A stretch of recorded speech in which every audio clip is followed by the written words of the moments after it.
మేము అధికారం చేపట్టే నాటికి గత పాలకులు మాకు వారసత్వంగా 8,21,651 కోట్ల రూపాయల అప్పులు మరియు బకాయిలు మిగిల్చి వెళ్లారు.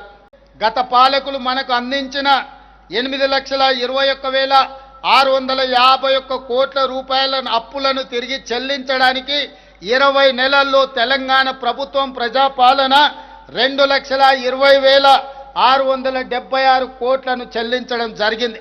ఈ అప్పుల భారం లేకపోయినుంటే ఈ సొమ్మంతా పేదల సంక్షేమానికి తెలంగాణ అభివృద్ధికి ఉపయోగపడేది. కేసీఆర్ అప్పులపాలు చేసిపోయింది.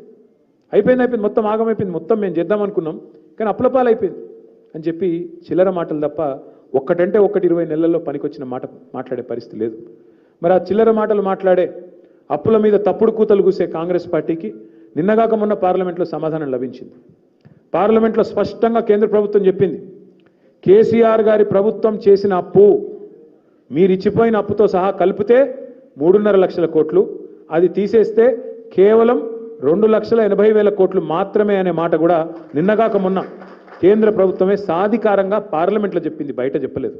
ఈ మాట దయచేసి నేను ఎందుకు చెప్తా ఉన్నా అంటే ఇవాళ కాంగ్రెస్ పార్టీకి ప్రభుత్వాన్ని నడపడం చేతగాక, ప్రజలకిచ్చిన హామీలు నెరవేర్చడం చేతగాక, ముఖం బాగా లేక అద్దం బలగొట్టినట్టు ఇలా ప్రభుత్వాన్ని నడిపే తెలివి లేక మన నాయకుడిని ఇలా బదనాం చేసే ప్రయత్నం చేస్తూ ఉన్నారు.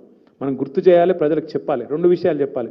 ఒకటి, కేంద్రం చెప్పిన లెక్క అధికారికమైన లెక్క, రాష్ట్ర ప్రభుత్వ యంత్రాంగంతో మాట్లాడి ఇచ్చిన లెక్క తప్ప వాళ్ళ పాటికి వాళ్ళు ఇచ్చిన లెక్క కాదు, పార్లమెంటు వేదికగా చెప్పిన లెక్క.